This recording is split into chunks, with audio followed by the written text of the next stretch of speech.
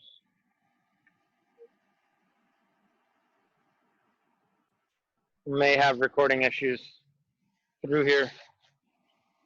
This will be warned. Potential cell signal issues.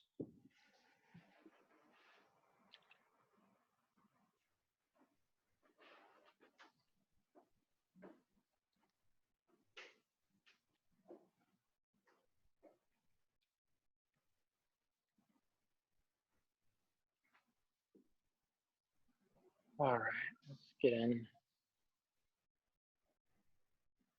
to the view here.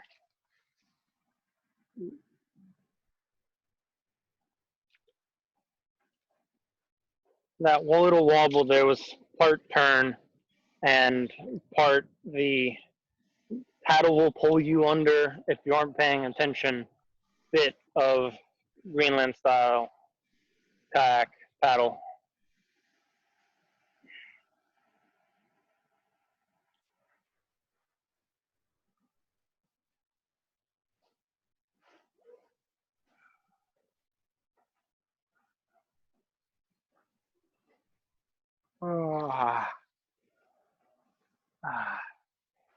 Palpable relaxation here as I get a little bit more into the wild. Here's a gent.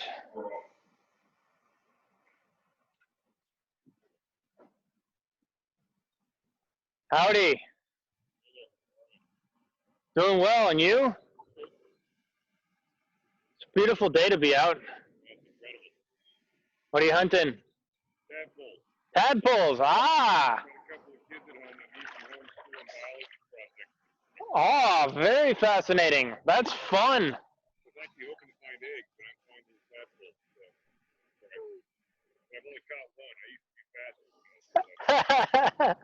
It seems like your operation sent the wrong people.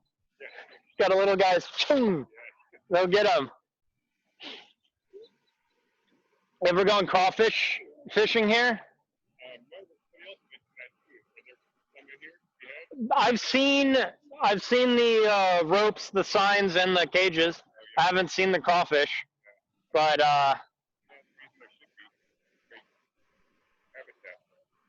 yeah.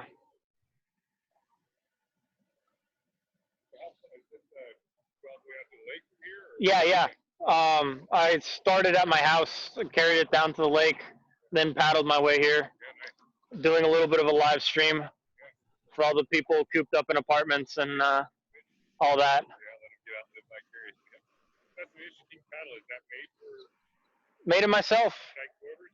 This is a Greenland style traditional kayak paddle, and this is a traditionally handcrafted skin on frame kayak. This boat I did not make myself. A master craftsman made it for me. I have another boat which I've made myself. It's fantastic fun. I don't know if you can see the deck beams and stuff through the sunlight here, but it's a week-long process if you're working in a group, like each person building their kayak at a seminar. Kili Yuan, who runs Seawolf Kayaks, builds them here locally. And it's like $2,000, 10 days, 7 days of building, like a day on either end to organize, and a day paddling and stuff. And just huge fun. One of the best things I've ever done, building a kayak.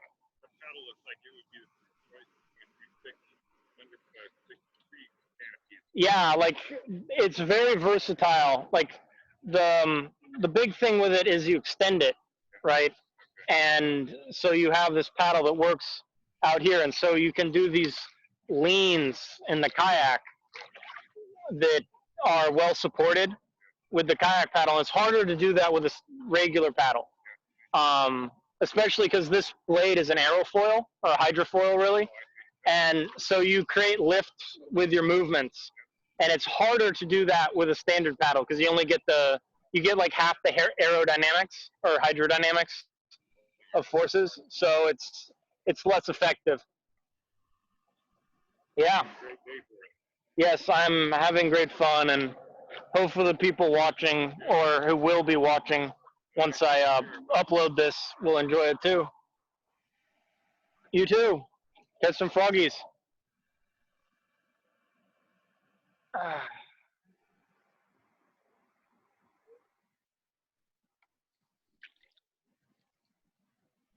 Continuing onward.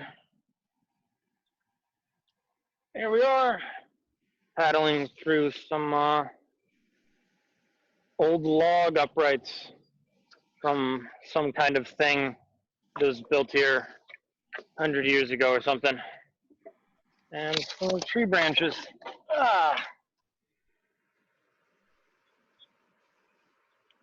Kind of awkward. Messed that up a little bit, but it's fun. It happens. It's kind of exciting. You feel like Lewis and Clark or some other explorer out in the wild. Or maybe like somebody who's just literally taking a paddle 1,000 years ago and going through the true wilderness and is maybe used to it, but it's still wild. And life is life and death. So either way, adds to the experience to bump into a tree and risk falling into the swampy water. It is very green abundant. To make the point, let's get the paddle in there. Oh, maybe we'll have to hit the brakes to get the paddle in there, but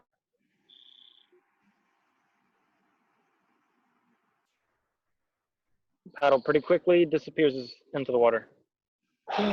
Some osprey nesting a bit more of a paddle up the lake, up the slough, I should say.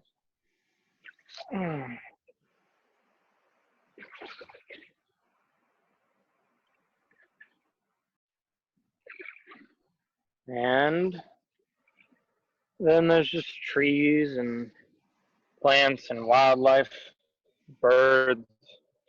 You can see foxes, coyotes, or maybe not foxes, but like coyotes. Pollen, because it is springtime. And all sorts of little critters, raccoons, and probably some mice, some kind. There's a blueberry field. There's a cell tower, if you can see it. At least some kind of tower, not totally sure. It might be an aerial tower for planes landing on the lake. But I don't really think that, maybe it happens? I don't know, I've seen them fly over my house. I think that happens every once in a while.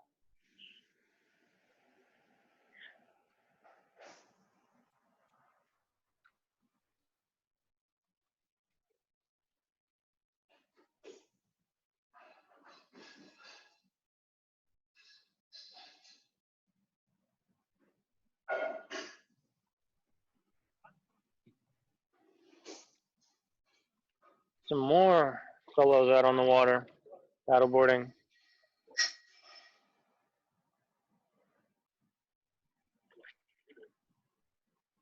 How you doing? I'm doing well. How are you guys? Good, how are you? Enjoying the day. Yeah, nice. It is gorgeous out here. Looking at turtles, taking pictures. Yeah. If you want to head out of the slough, there's a log out over by the marina. About like 24 turtles on it. Oh, really? Yeah. Oh, wow. Yeah, I figured there's going to be a lot out today. Yeah, it's gorgeously sunny. They're all going to be out. And then if you go up this way, which is the opposite direction, and you take the left fork, there are a number of logs out on the water that have some usually quite big turtles on them. Oh, yeah. And there's some nice sort of scenery that's like merging urban with the wilderness in a really cool way.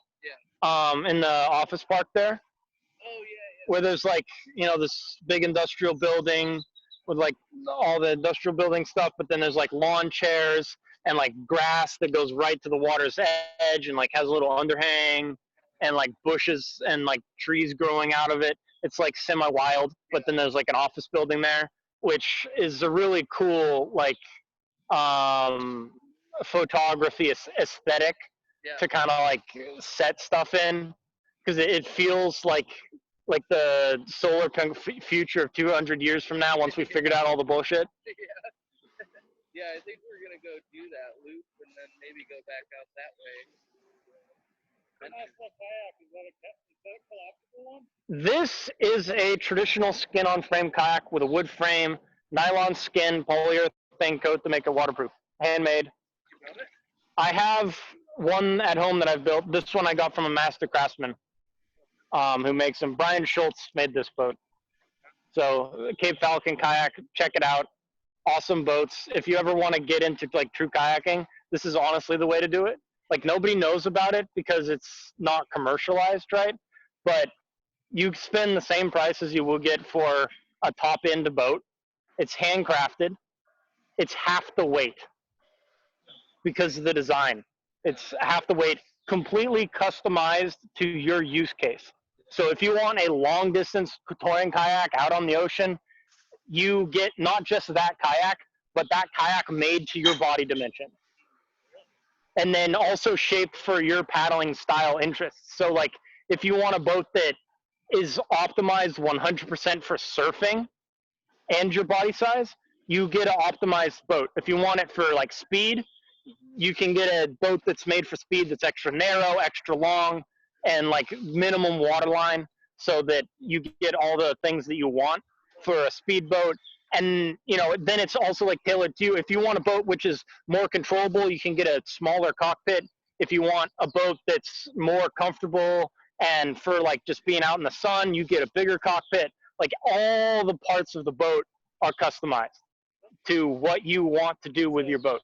How do you find it, Brian Schultz, Cape Falcon Kayak, and then he's in Oregon. And then there's Kelly Yuan, who is Seawolf Kayak. And he's the other master craftsman, and I built my kayak with him. So this one's from Brian Schultz, my other kayak's from Kelly.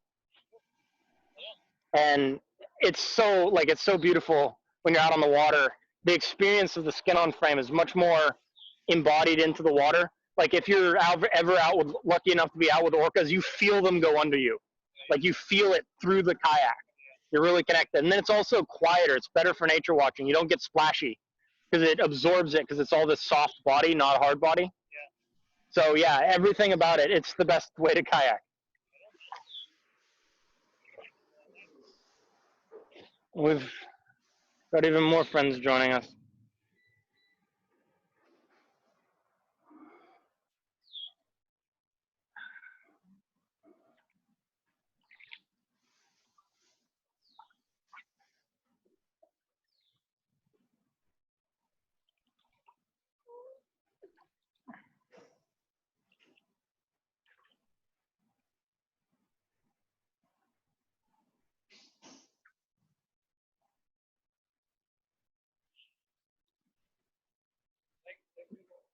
Bye. Enjoy.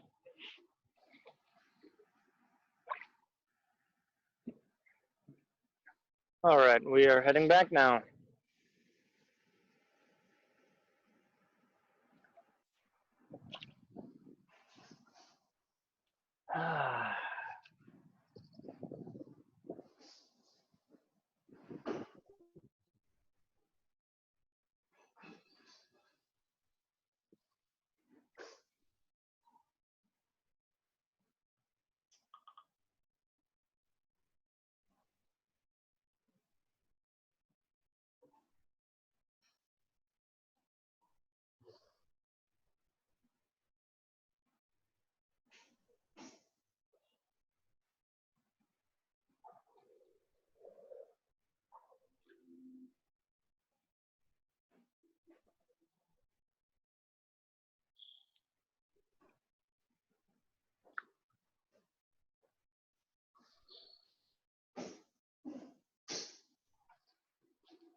There you can see a bit of the maneuverability of the boat with a simple lean side and pretty low speed here. We're now nearly making a 90-degree turn just on momentum. So this is a Brian Schultz F1, which is based on a popular surfing kayak, modern design. It's not a traditional kayak design. My boat that I made with Killy is based on his low volume design, but made more traditional with a more traditional balanced stern construction and an ocean cockpit, which is a more traditional style cockpit. It's smaller, snugger, gives you more control of the boat, which is nice because it's a very narrow, difficult to handle boat if you're not experienced, but is just really lovely when you're out on the water because you feel completely connected.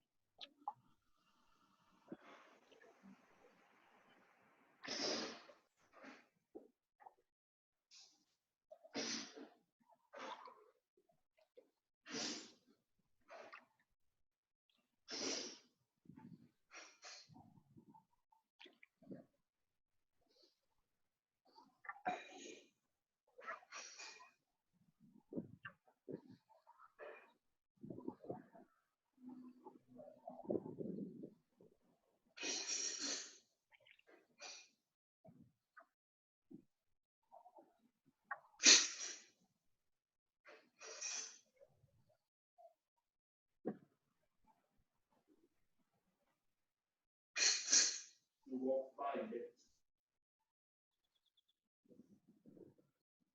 The shortcut.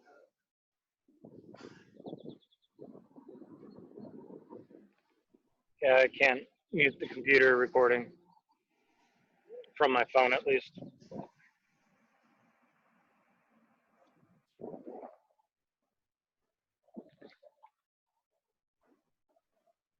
Here we are, this is neat. Bit of dappled shade.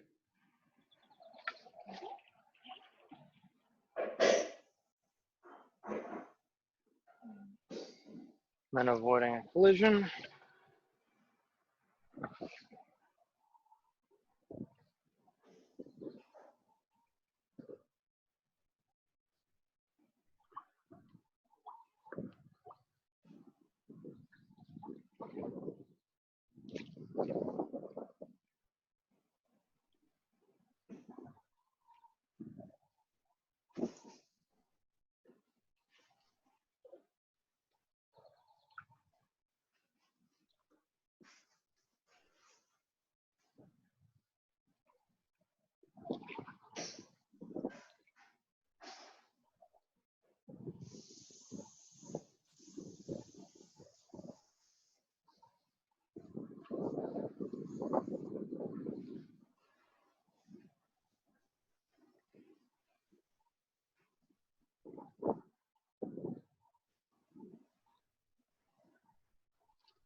All right. Let's head in for the kind of long haul trip back. Usually meander a little bit more than this, but I'm getting hungry. That sounds like food is getting made back at home.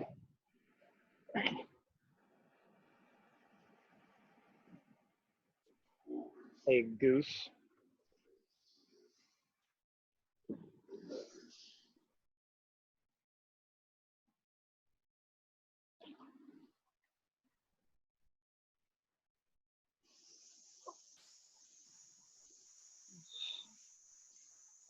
So,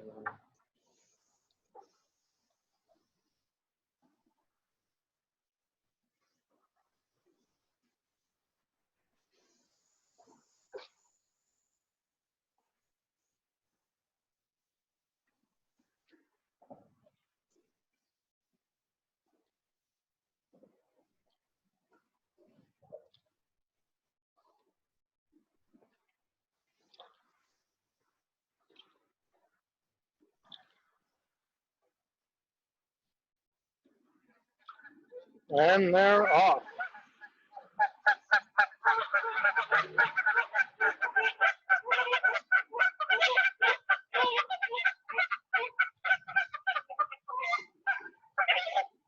They're not in a good mood. Hunting after each other. That's aggressive.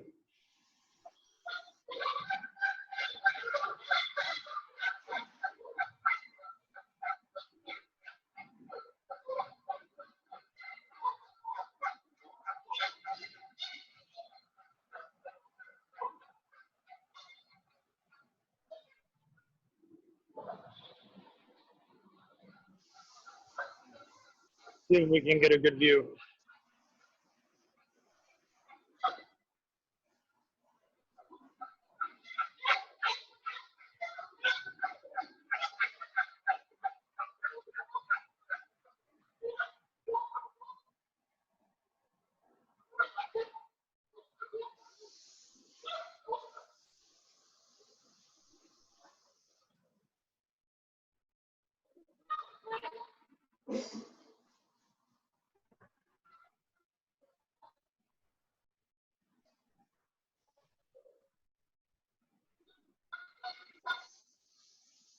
I don't know if you got to see any of that, but that was rather violent. They were biting each other and generally being mean.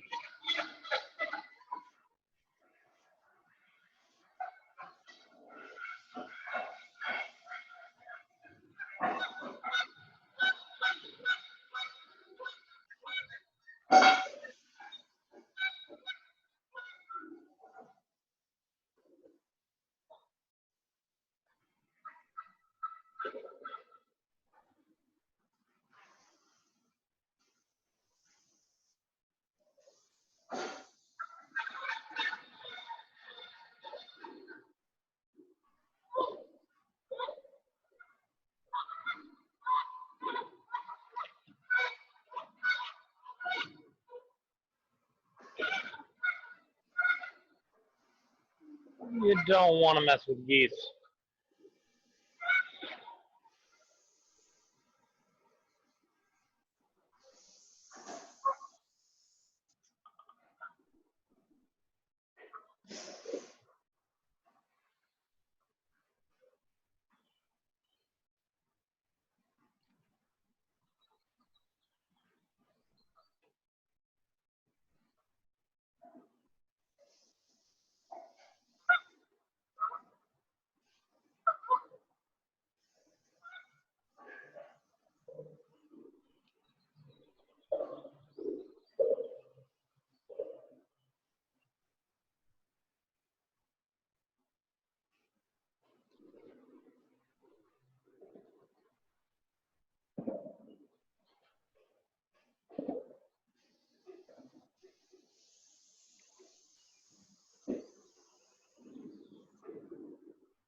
Well, that was eventful.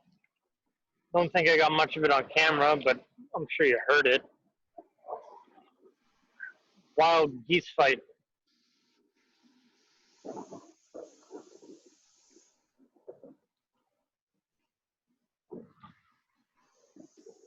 I don't know how much we think about stuff like geese or doves as actual legitimate wild animals, the way that a tiger, a lion, or a chimpanzee is a wild animal, or like a zebra is a wild animal, or say uh, something in the jungle, like South America, like a tapir. That's a good one. Or like a crocodile, a wild animal. But yeah, they're they're very capable of being complete assholes to each other and to anything around them. Oh, neat. Somebody's launching one of the big boats. Liveaboard size. I don't think it's a trawler, but it's a little bit nicer in kind of construction and design concept than like a party boat. You can see the railing all the way around that you access from the stern of the boat. I don't know if you can see that far, but it's got like a walk around railing, which if you want to ever live aboard a boat, you definitely want.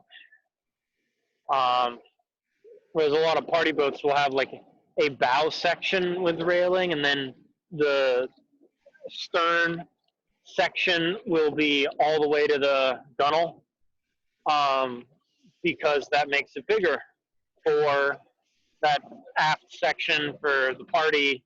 There's more space, whereas the walk around is really important if you're docking at a strange dock, if you're anchoring anywhere, and if you're out at sea in a storm or anything like that. You definitely want the ability to walk around the edge of your entire boat.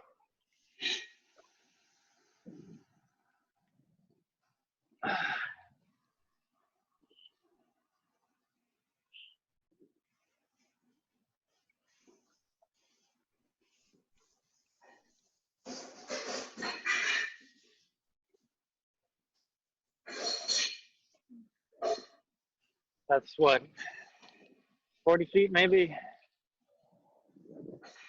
It's hard to eyeball, but feels that.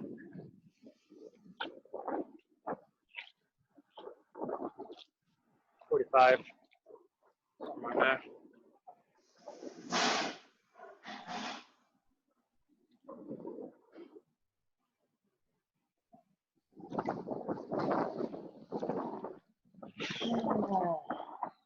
Oh.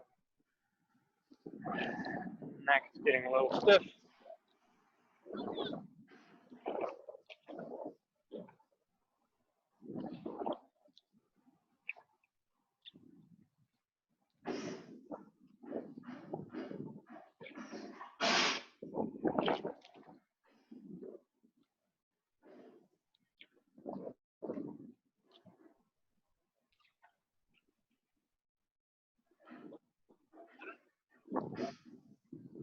Somebody's getting a boat ready.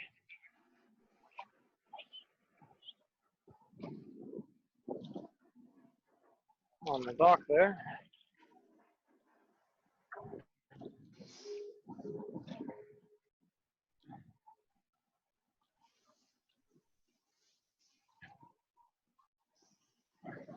This bit is especially choppy. There's a rock wall over here, old rusted out iron boat or steel boat or whatever.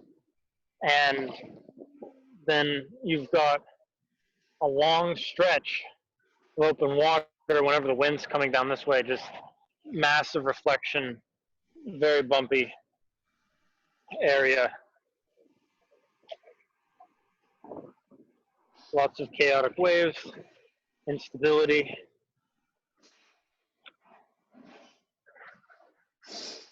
I've had two friends tip over in kind of the range that's out another 200 feet from shore, while I was paddling with them, and I had to have them hold on to the bow of my boat while I paddled back to shore, because the water was very, very cold, and that's a very hard swim in a life jacket and clothing. Open cockpit tandem kayak just went past me. Don't see those every day. It's not a sit on top, it's an open cockpit. That's a neat design.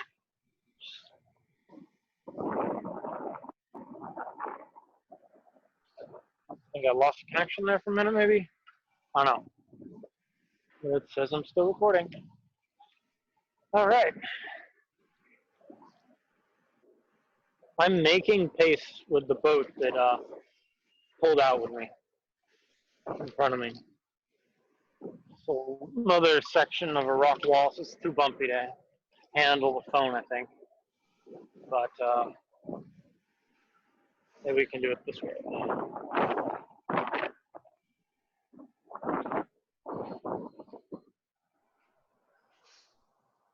There you go. That's the boat. I've slowed down. You can see he's moving. And then I get back up to speed.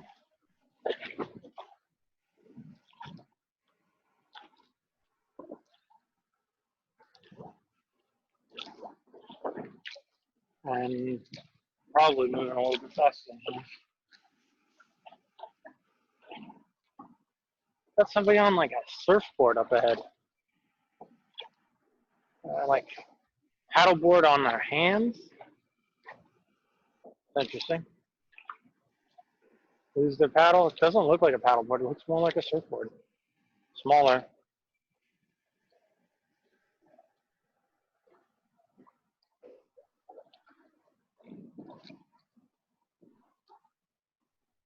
Okay, that's definitely more a surfboard.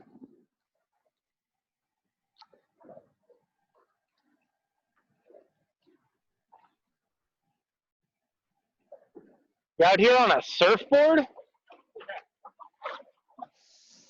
I was looking at him like, that doesn't look like it's sitting on top of the water the way a paddleboard would. And he's definitely not paddling it like a paddleboard.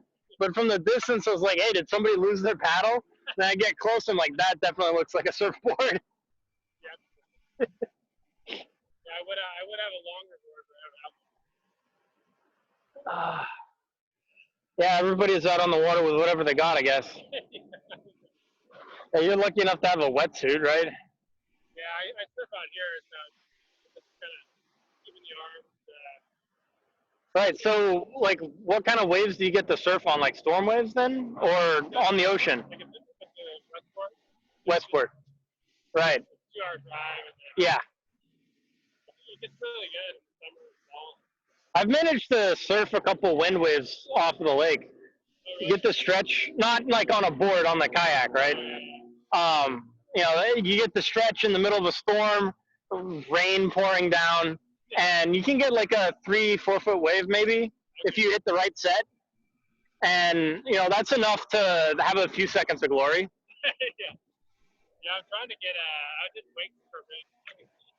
My buddy does like a big boat over there. That's nice. Yeah, that's surprisingly tricky. Wake for me, Yeah. Like I thought this would be, hey, you just like stand on it, and it's like, no, actually, it's such a small like space, and you've got like such a small board that everything you do is so powerful. Yeah. I thought that was my.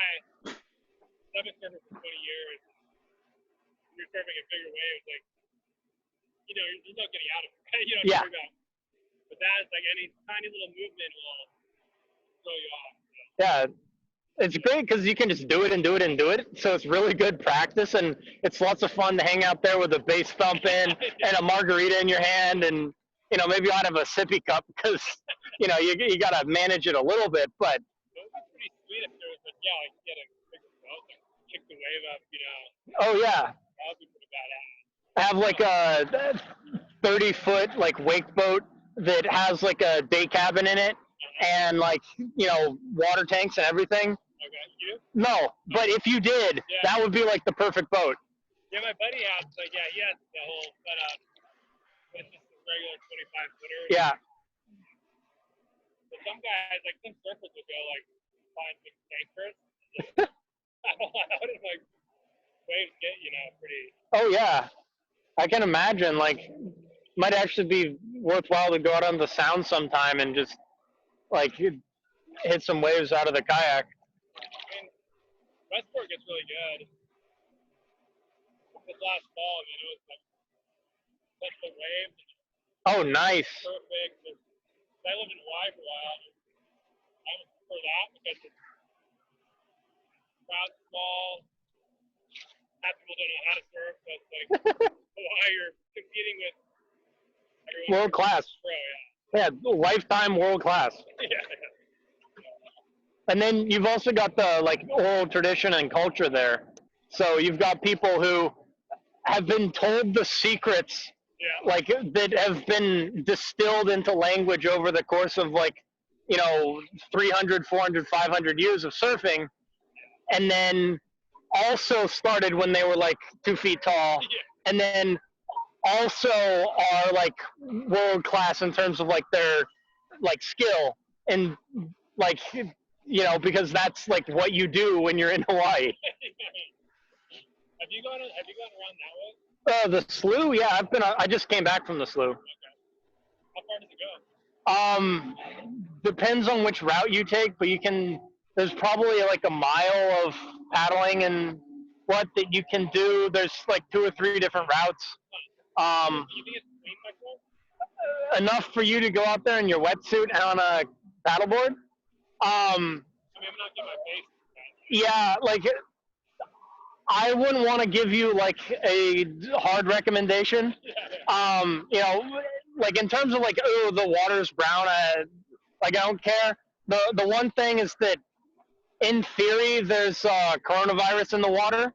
It's probably not enough viral load to get anybody sick.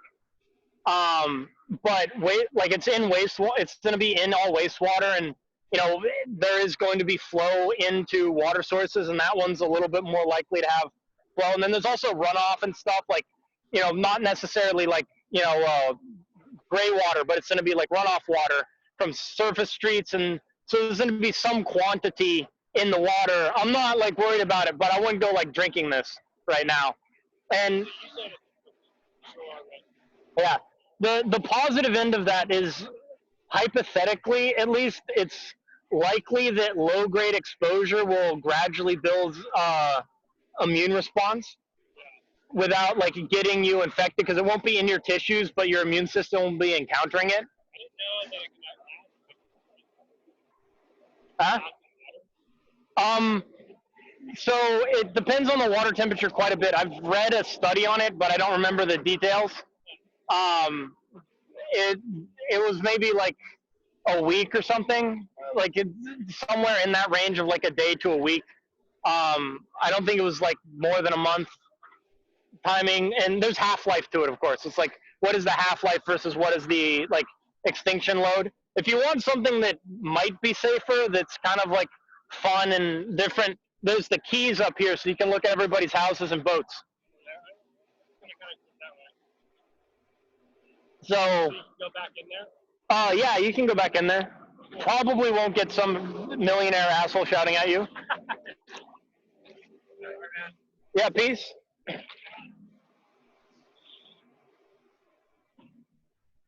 It may also be that all the microbiota in the slough actually cleans it more. So that might actually be the safest water around. Anyways, have a good day.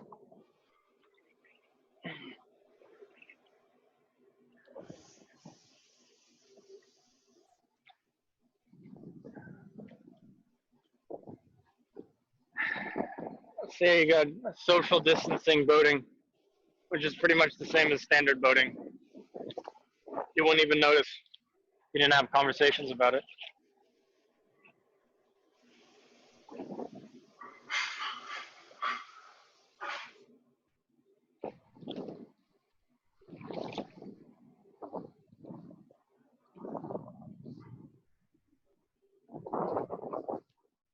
Some peaceful fishing, surfing.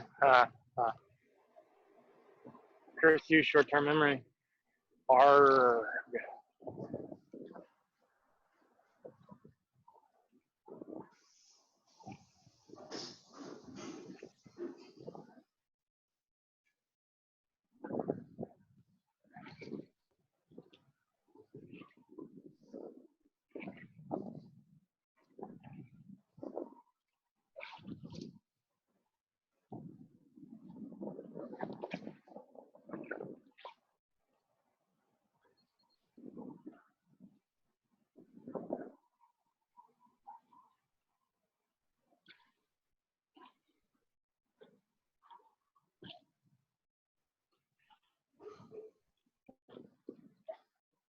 All right, let's run ashore. Go to a sprint.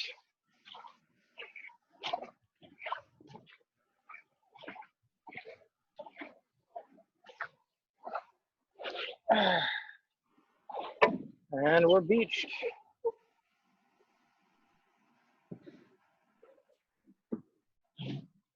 Battle's locked in place.